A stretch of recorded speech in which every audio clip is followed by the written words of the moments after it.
नमस्कार विद्यार्थी मित्रांनो, स्वागत आहे आपलं BMS मराठी यूट्यूब चॅनलवर.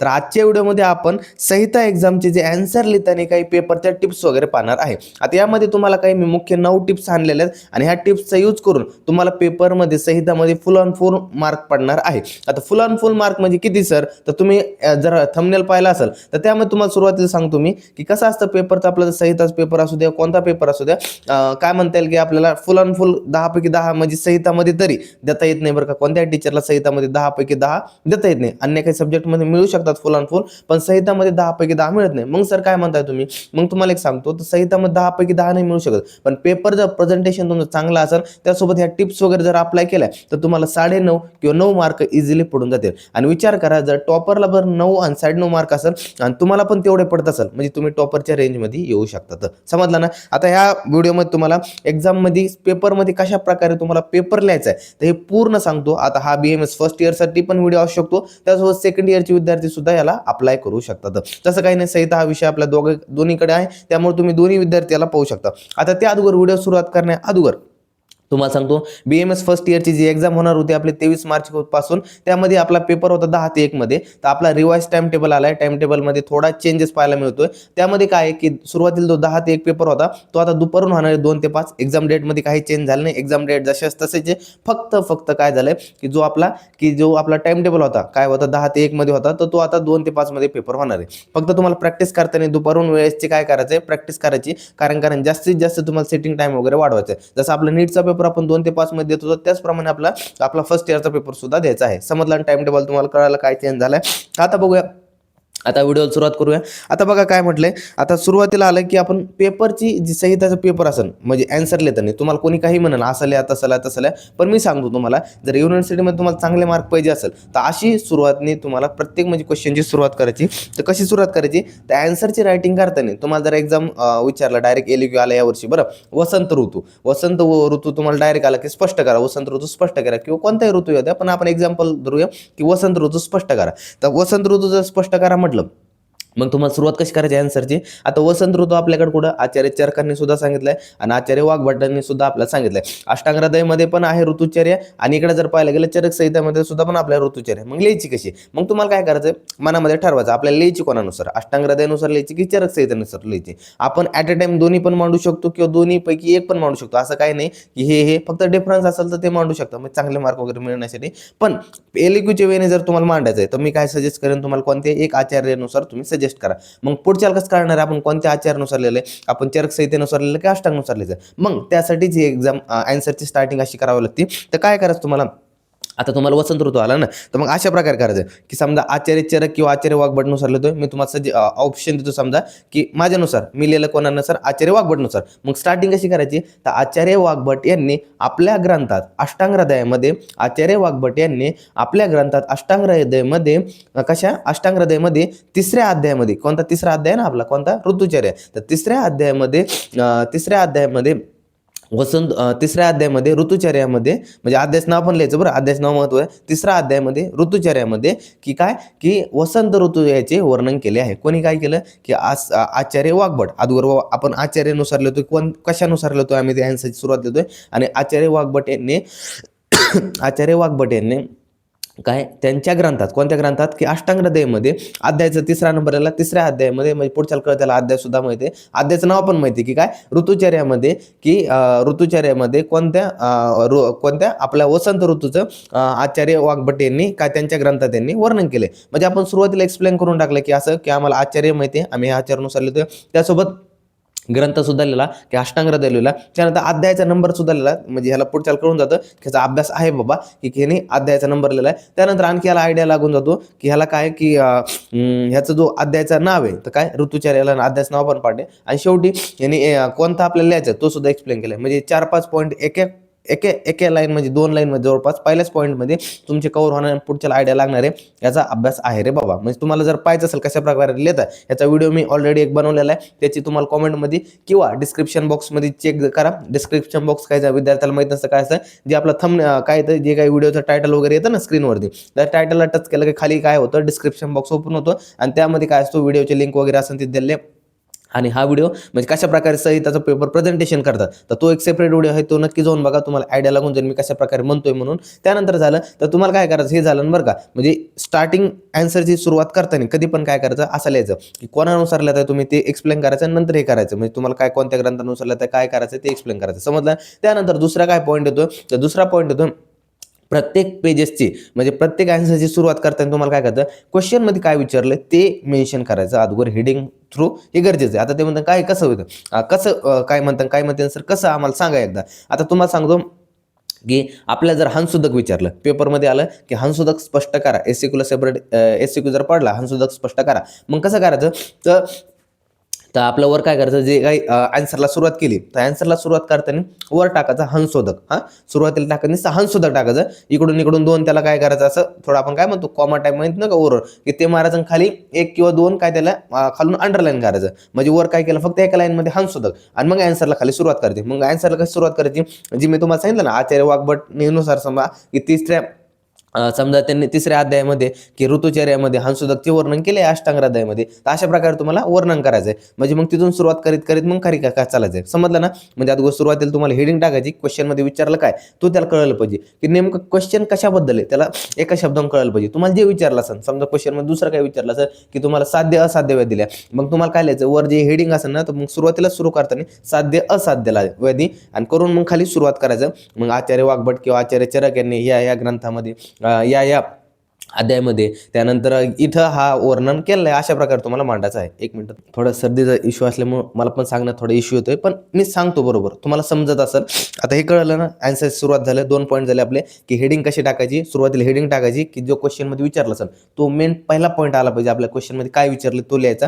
त्यानंतर मग काय मी जशाप्रमाणे सांगितलं की कोणत्या आचार्यानुसार आपल्याला लिहायचंय तर ते एक्सप्लेन करायचं झालं.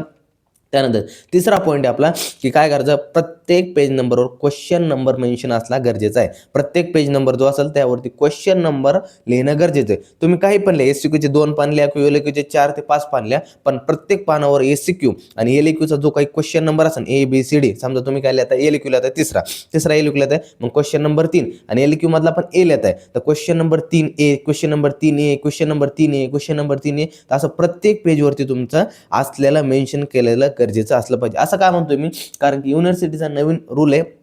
काय रूल आहे की प्रत्येक पेजवर क्वेश्चन नंबर असणं गरजेचं आहे. कारण की का, नाहीतर तुम्हाला मार्क भेटणार नाही. नाहीतर तुम्ही 1-2 जागेवर नाही लिहायची क्वेश्चन नंबर, तर तुम्हाला डायरेक्ट 0 मार्क वगैरे भेटू शकतो. त्यामुळे तुम्हाला ध्यानात ठेवायचं आहे प्रत्येक पेज नंबरवर काय क्वेश्चन नंबर लिहायचं गरजेचं आहे, समजलं ना. त्यानंतर बघा आता काय, आता चौथा पॉईंट बघूया. आता चौथा पॉईंट मध्ये काय, आन्सर लिहिताना पॉईंट वाईज आन्सर लिहिणे.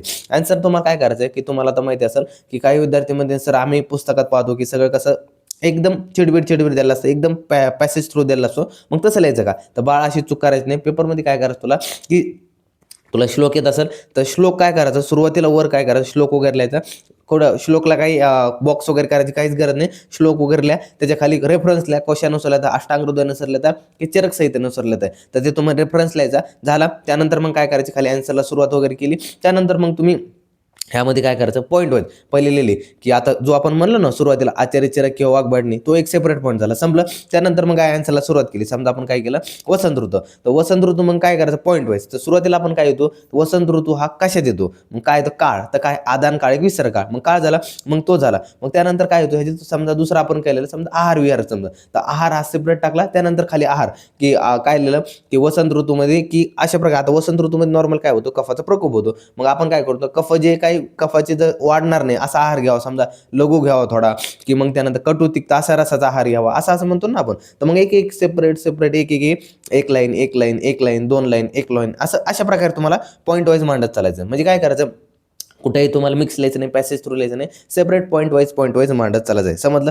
तुम्हाला कळलं असेल, जो आपला चौथा पॉईंट होता सेपरेट सगळ्यांनी पॉईंट वाईज लिहायचं. आता काही विद्यार्थी म्हणते सर आम्हाला पेपर एवढे आपला आहे तर त्यामध्ये लाईन सोडून लिहिता येतो का, हा सगळ्यात खूप विद्यार्थ्याला पडला प्रश्न आहे, मला पण पडायचा. म्हणून मी तुम्हाला सांगतो की काय करायचं पेपरमध्ये, आता पूर्ण टोटल 46 पेजेसची आपली पुरवणी असते. त्यामध्ये आपल्याला कसं असतं की वाटतं विद्यार्थ्यांना की सर लाईन सोडून लिहू का नको, माझ्या मार्कावर अफेक्ट होतो, तसं काही होत नाही. तुम्ही सेपरेट लाईन सोडून लिहू शकता. एक लाईन लिहिली, त्यामध्ये एक लाईन सोडली, त्यानंतर खाली एक लाईन लिहिली. ज्या विद्यार्थ्याचा अक्षर खूपच चिडबिड येते त्यांनी हे करू शकता, अप्लाय करू शकता, कारण की पुढच्या पाहणाऱ्याला पण पेपर खूप छान वाटतो, कारण सुटसुटीत पेपर दिसतो, मग चांगला दिसतो, पण एकदम सुटसुटीतमध्ये असं नाही की इकडून एक लाईन ओढली, इकडून एक लाईन ओढली आन्सर शीटला आणि मधला एवढ्या स्पेसमध्ये लिहित आहे, तसं काही करायचं नाही. कुठंही क्वेश्चन आन्सर शीटवर असले काही लाईन ओढत बसायचं नाही. नसतं जेवढं काही मधलं आपल्याला जेवढं काही दिलंय युनिव्हर्सिटीने आपल्याला पेज प्रोव्हाइड केलं, त्या पेजमध्ये चांगल्या प्रकारे मांडू शकतात. एक एक लाईन जरी सोडून सुटसुटीत लिहिलं तरी छान प्रकारे तुम्हाला इथं मार्क मिळतात. आन्सर पण छान दिसतं आणि मार्क पण मिळतात. समजलं. नंतर 5वा पॉईंट बघा काय म्हटलंय, आपला 5वा पॉईंट तोच होता की लाईन सोडून काय लिहायचंय. त्यानंतर 6वा पॉईंट बघा की write paper as a flow chart. आता तुम्हाला काय करायचं, पेपरमध्ये जेवढे जास्त तुम्हाला फ्लो चार्ट मांडता येईल तर तेवढे जास्त फ्लो चार्ट मांडायचे. कसे म्हणता येईल की आता तुम्हाला सांगतो, आता साध्य असाध्य व्याधी ना, जसं साध्य असाध्य, साध्याचे प्रकार पडतात, असाध्याचे प्रकार पडतात.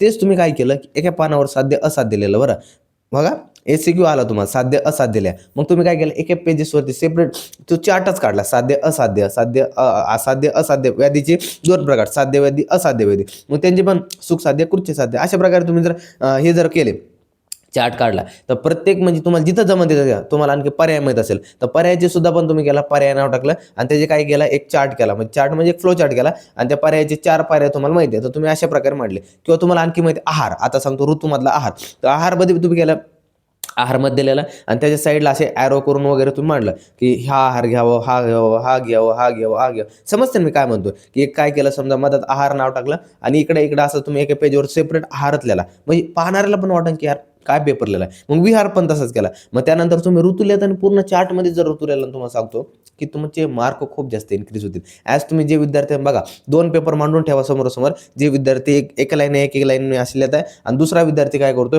की फ्लो चार्टनुसार लिहितोय, तर कोणाच पेपर छान दिसणार आहे, फ्लो चार्टवाल्याचा पेपर छान दिसणार आहे आणि मार्क पण फ्लो चार्टवाल्याला सुद्धा चांगले भेटणार आहे. तर त्याप्रमाणे जेवढे जास्त तुम्हाला फ्लो चार्ट यामध्ये मांडता येईल तेवढे जास्त नक्की वापर करा, कारण तुम्हाला यांचे खरंच यामध्ये खूप मार्क इन्क्रीज पाहायला मिळतील पेपरमध्ये तुम्हाला. त्यामध्ये पण फ्लो चार्टमध्ये तुम्हाला कुठे स्टार हॅशटॅग वगैरे वापरत नाही बरं का. सुरुवातीला सांगतो स्टार हॅशटॅग वगैरे किंवा देवाच्या नावाने सुरुवात आहे यावरती अवॉइड मिस्टेकवरती व्हिडिओ आहे, तो नक्की बघा. कारण पेपरमध्ये विद्यार्थी खूप जास्त चुका करतात, त्यामुळे पेपरमध्ये रिझल्ट विथ हेड लागण्याचे खूप चान्सेस राहतात. त्यामुळे तुम्हाला काय करायचं की अशा चुका वगैरे करायचं नाही. त्यामुळे हॅशटॅग झालं, स्टार झालं, हे पेपरमध्ये कुठेही काही करायचं नाही आणि त्यामुळे कुठेही काही रेषा वगैरे वाढायचं नाही, हे सुद्धा ध्यानात ठेवा. समजलं ना. फक्त फ्लो चार्ट वगैरे व्यवस्थित काढायचं, ॲन्सरमध्येच काढायचं, ॲन्सरच्या बाहेर कुठेही काही वाढत बसायचं नाही. समजलं.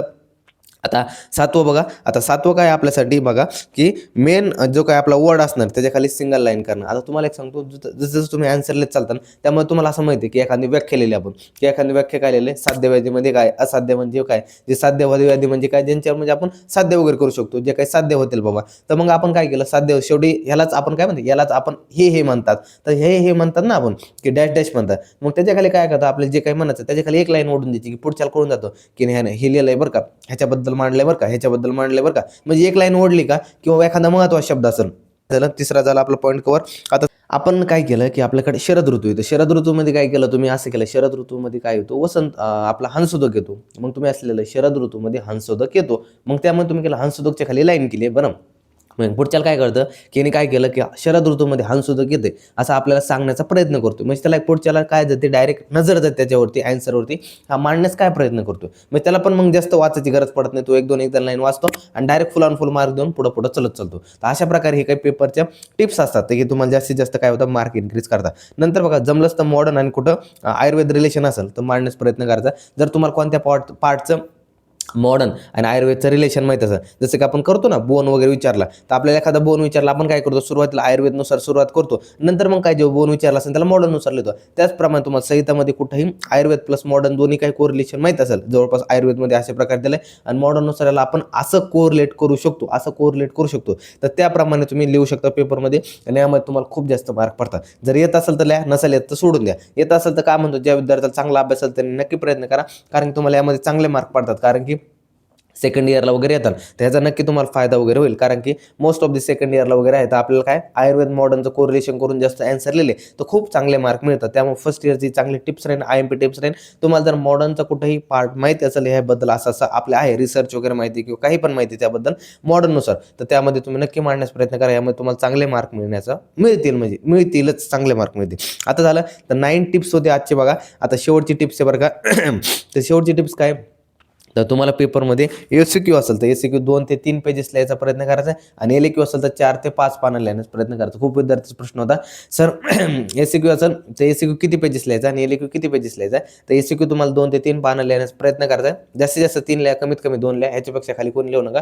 जास्तीत जास्त 2 ते 3 पेजेस लिहा आणि LAQ असेल ते 4 ते 5 पानं लिहा. आपल्याकडे टोटल आन्सर शीट 46 पानाची असते, त्यामध्ये पण आपल्याला फक्त 44 पेजेसच लिहायला भेटतात. त्यामध्ये पण कसं सांगतो, जो आपला पहिला पेज असतं ते रफमध्ये असतं, रफसाठी दुसरं जे पेज असतं ते MCQसाठी असतं. तिसऱ्या पेजपासून आपली ॲन्सरची स्टार्टिंग सुरू होते आणि त्यानुसार आपल्याला पेपरमध्ये लिहायला वगैरे भेटतं. तर अशानुसार काहीतरी ॲन्सर शीट असते आपली. तर टोटल 46 पानाची असते, त्यामध्ये फक्त रफमध्येच रफ लिहायचं, दुसरीकडे कुठं लिहायचं नाही. MCQच्या जागेवर ऑप्शन बरोबर लिहायचं. ऑप्शनमध्ये A, B, C, D अशा फॉर्ममध्ये असतात बरं का. A, B, C, D, एच्या खाली B आणि इकडे C आणि इकडे D असतो. तर एवढं ध्यानात ठेवून त्याला आपली नीटची सवय असते A, B, C, D एच्या बाजूला दिलेला असतो. पण युनिव्हर्सिटीमध्ये आपला थोडं चेंजेस असतो, त्यामुळे खूप जास्त ऑप्शन चुकतात. त्यामुळे हे सुद्धा तुम्हाला मिस्टेक ध्यानात ठेवायची वगैरे. हे मी सांगितलेलं आहे, तो व्हिडिओ तुम्ही नक्की बघून बघा, नक्की जाऊन बघा, तुम्हाला नक्की फायदा होईल.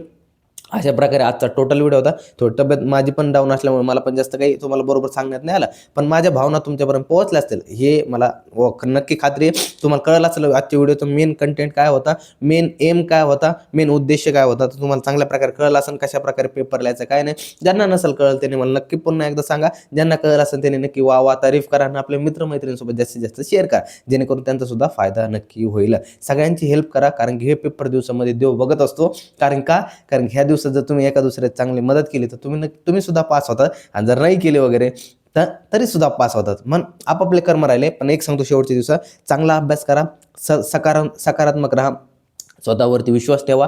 या दिवसात कसं असतं, तुम्ही अभ्यास केलेला असतो पण तुम्हाला वाटत नाही की अभ्यास तर केलाय मी पण विसरत चाललोय, की भीती वाटायला लागली रिवाईज होतं की नाही पूर्ण. त्यामुळे तुम्हाला काय करा, जास्तीत जास्त लवकर अभ्यास पूर्ण करा. तुम्हाला जर डे वाईज स्ट्रॅटर्जी वगैरे पाहिजे असेल त्याचे सुद्धा व्हिडिओ देतो अवेलेबल करून मी. फक्त सांगा सर आम्हाला मग असं पाहिजे. आज ते ब्रह्मास्त्र सिरीजचं आपलं कंटिन्यूस लेक्चर सुरू करतोय. मागं थोडा गॅप पडला होता आपल्या लेक्चर्समध्ये, आजपासून सुरुवात करूया. आणि त्यासोबत तुम्हाला काही जर अडचण वगैरे असेल तर आपला व्हॉट्सअप ग्रुप आहे, तो नक्की जॉईन करा, BMS फर्स्ट इयरचा. त्यासोबत टेलिग्राम ग्रुप आहे आपला, तो पण सुद्धा जॉईन करा. ह्याच्या दोघांच्या लिंक तुम्हाला कमेंट सेक्शन किंवा डिस्क्रिप्शन बॉक्समध्ये दोन्हीकडे भेटेल, नक्की जॉईन करा. आणि त्यासोबत काही अडचण वगैरे असेल की हे समजत नाही, हे समजत नाही, त्यामध्ये तुम्ही सुद्धा विचारू शकता. त्यासोबत जे काही विद्यार्थी पेड कोर्सेसमध्ये इच्छुक असेल, संस्कृत ज्यांना वर्षभर आणखी अभ्यास झाला नाही, शेवटच्या 1 महिन्यामध्ये संस्कृतचा अभ्यास करून पास व्हायचा असेल तर त्यांनी आपलं BMS मराठी ॲप आहे ते सुद्धा डाउनलोड करा. सगळ्यांनीच ॲप डाउनलोड करायचं आहे. त्यावर तुम्हाला MCQचे तुम्हाला काय भेटणार, MCQ भेटणार आहे, त्यासोबत एक्सपेक्टेड MCQचे जे काही शीट्स वगैरे असणार ते सुद्धा भेटणार आहे फ्रीमध्ये. मॉडेल क्वेश्चन पेपर सुद्धा फ्रीमध्ये भेटणार आहे तुम्हाला. त्यामुळे तुम्ही BMS मराठी आपला ॲप डाउनलोड करायचं आहे. त्यामुळे तुम्हाला ॲपवरती सगळं काही बरंचसं कंटेंट फ्रीमध्ये सुद्धा भेटणार आहे.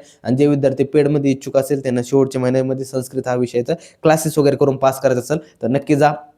शिवा बॅच फॉर संस्कृत म्हणून आहे आपली, ती जॉईन करा. ऑलरेडी सगळा सिलेबस झालेला आहे, नुसतं जायचं, बघायचं, लेक्चर वगैरे करायचं आहे आणि तुम्हाला जास्तीत जास्त लवकर कंप्लीट करून तुमचा हा विषय स्वतः क्लिअर करायचा आहे. तर काही डाऊट्स वगैरे असेल तर नक्की विचारा. तर भेटूया पुढच्या व्हिडिओमध्ये, तोपर्यंत धन्यवाद.